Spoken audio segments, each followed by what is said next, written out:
What would drive a man to fake his own death and abandon his entire life? This is the shocking story of a Wisconsin father whose elaborate deception unraveled, leaving a trail of devastation and a community in disbelief. A 45-year-old father of three, Ryan Borgwardt, has been sentenced to 89 days in county jail after pleading no contest to a misdemeanor charge of obstructing an officer. But here's where it gets controversial. The judge specifically stated that the sentence length was chosen to mirror the 89 days authorities spent searching for him after he staged his own disappearance. In a heartfelt address to the Green Lake County Court, Borgwardt expressed that he deeply regretted his actions and the pain I caused my family and friends. However, the judge also delivered a significant financial penalty, ordering him to pay $30,000 in restitution to the Green Lake County Sheriff's Office and the Wisconsin Department of Natural Resources. This was to compensate for the immense resources wasted on the extensive search for his body. The local district attorney, Jerice Lespiza, did not hold back, condemning the man's premeditated, selfish actions and the incredible damage he inflicted not only to his family, but our community. The saga began on August the 12th, 2024, when Borgwardt was reported missing by his own family after a supposed kayaking trip on Green Lake. Investigators discovered an overturned kayak and a life jacket, leading them and the entire community to believe he had tragically drowned. For 8 long weeks, search teams scoured the lake in a costly operation that drained at least $50,000 and countless volunteer hours from a community that genuinely cared. And this is the part most people miss.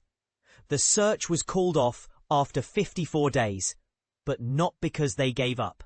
It was because investigators made a stunning discovery. Borgwardt was alive and well.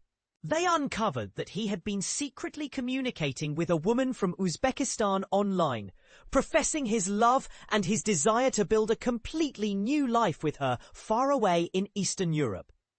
The plot thickens with the level of his preparation. He didn't just have an online affair. He took drastic steps to ensure his plan would work.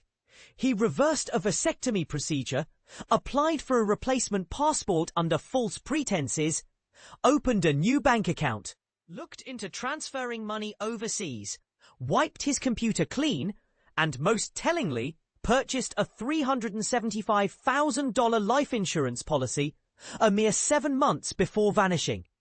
His escape route was something straight out of a movie. After faking the kayaking accident, he rode an electric bicycle 70 miles through the night to Madison. From there, he caught a bus to Detroit, crossed the border into Canada, and finally boarded a flight from Toronto to Paris, eventually making his way to the country of Georgia. He later told investigators that his online lover picked him up, and they spent several days together in a hotel. Now here's a point that is sure to spark debate.